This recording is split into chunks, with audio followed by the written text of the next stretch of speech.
Okay, I believe we have number 9 coming out. We have somehow made it through this without a dead puppy. One was very, very close. Super close. I could not get it to breathe for, it felt like an eternity, but it was probably a minute. It was a lot smaller. It was this one, actually. And now he doesn't look so small somehow. I think his belly kind of filled up on milk, but I am just ready for this to be done at this point. Here we go. I'm kind of shuffling them around, so the wetter ones I'm letting Mom take care of. It started off kind of slow. We would have one puppy every 45 minutes, 30 minutes, 45, which is pretty much normal. And then the past 3 have just popped out. And I don't think that they're getting the squeeze that helps them breathe like humans. I have 2 children, and my doctor encouraged me to get a C-section, but he didn't. Rest in peace, he's no longer alive, but he didn't seem to have a good reason for why I needed a C-section. And as a nurse, I know that babies do better when they have that squeezing of all mammals. It's just a rule. It's the natural order of things. The birth canal is painful and traumatic, but it squeezes you and it stimulates your lungs and it gets the fluid out on the way out. That's the reason, if you've ever seen videos of people with horses using ropes to squeeze the body of a newborn foal that isn't doing well, what they're trying to do is recreate the passage through the canal. Like if you have a foal being born where it happens too quickly, or maybe the baby is small and it wasn't like a tight passage through, then they get, it's called dummy foal syndrome. And by squeezing their entire body with the ropes, imitating the contractions and the stricture of going through the birth canal, they normally have a full recovery. But I know I went on a tangent here. I'm just kind of like talking about things.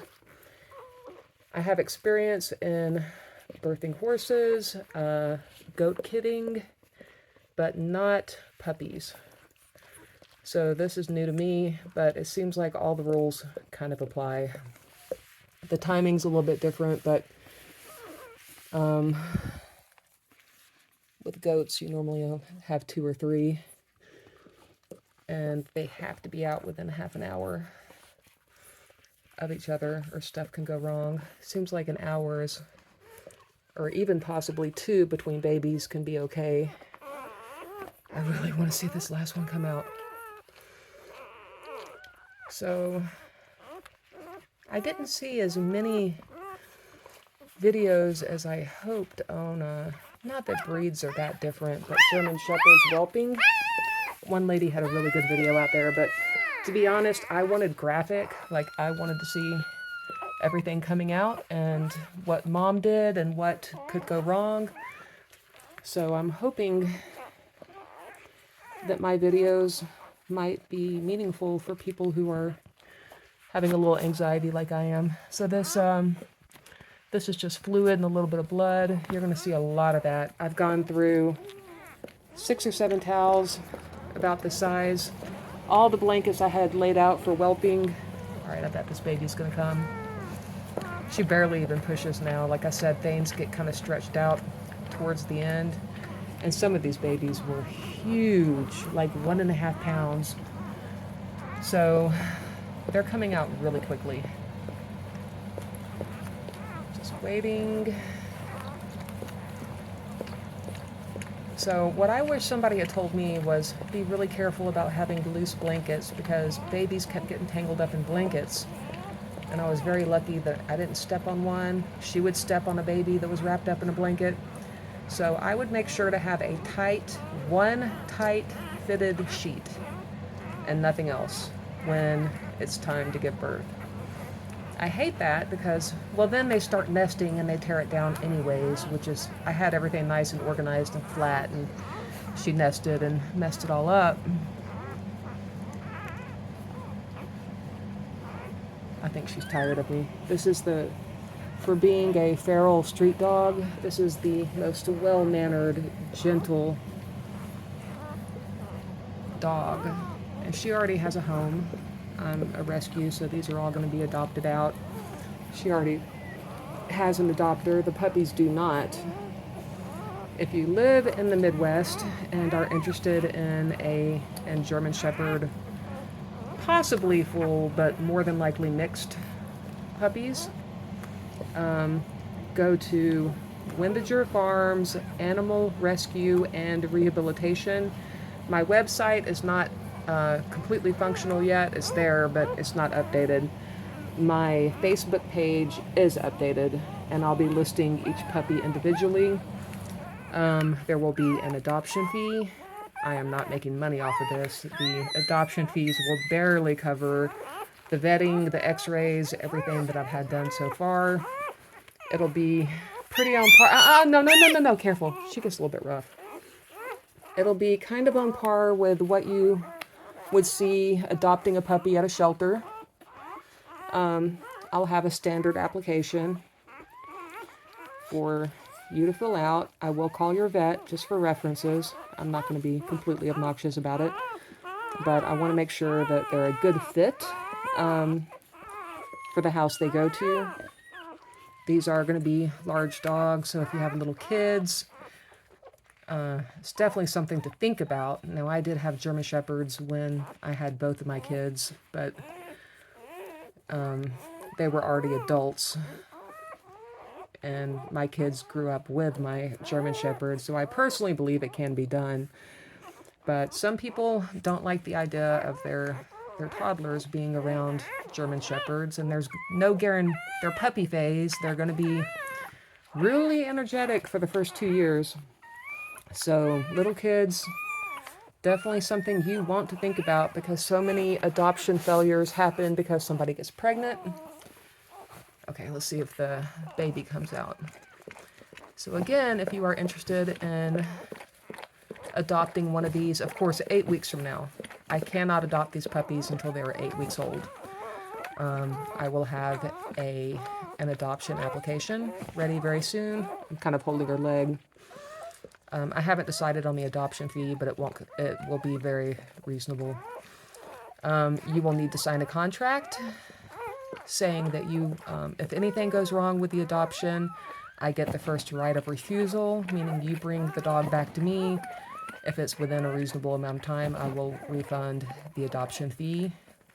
Sometimes things don't work out, and there will be no judgment if that happens, but you cannot resell the puppy. Another thing is we will do a spay and neuter agreement.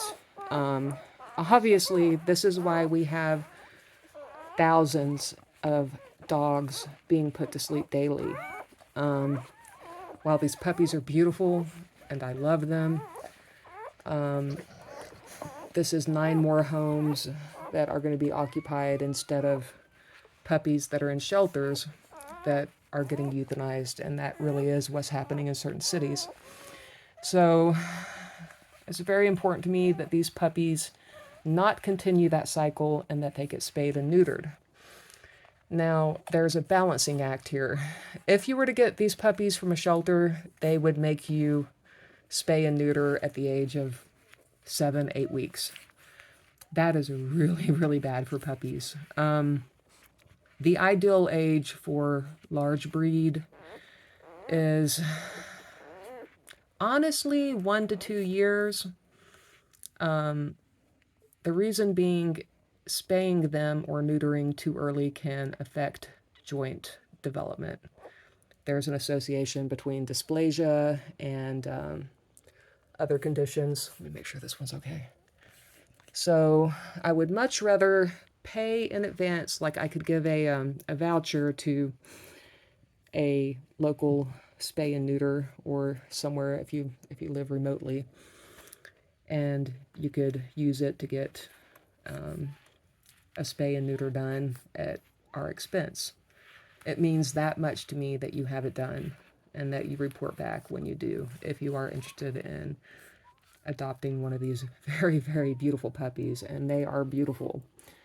And Mom is, I would bet she came from some good working stock. And then somebody had a financial crisis and dumped her. It's very possible that this was a planned breeding. Looking at these puppies, they do look very, very much like they may be full, but don't count on that. And they definitely would not be ideal for breeding. Coming from the street, we don't need to breed any more puppies. Leave that to the few very, very top high-end breeders, not dogs that came off the street. And even then, I wish that high-end breeders would just quit for a few years until the stray pup. I'm starting to wonder at this point if they may have miscounted, because the last 3 came out so quickly, and they said 9 based on the x-ray. She does not seem to be in labor. And I've heard that it is kind of, I mean, if you looked at the x-ray, it was just a jumble of spines and leg bones and skulls and veins hidden behind organs. So maybe this is it. Let's find out. Every time she does this, I'm so worried about her leg crushing the baby. Like I said, this is new to me. Okay, she's just cleaning up. Nothing coming out yet. I was hoping all the time I invested in this. A little more fluid coming out there. She'll really start pushing when it's time. Like, it's unmistakable when they're pushing. You see their whole body tighten up. If you have had a baby of your own, it's quite familiar. But this baby is actually a little bit tied up in its cord. So I need to get, or maybe brother's cord. I probably need to get some scissors and betadine. Oh, equipment that you will actually use. I forgot to get pee pads for puppies. Now for the first few days, she's going to be cleaning up all pee and poo. It's gross, but it's nature. That's how it goes. After that, when they get older, there's going to be pee and poo everywhere. So it's, luckily I have concrete floors in this room. We'll pull the rat rug up pretty soon, and there's a contraction. So it'll be easy cleanup, but if you do end up whelping a rescue dog, I would recommend anything except for carpet, because it's going to get messed up. I'm at the point in life, I've been owning large dogs.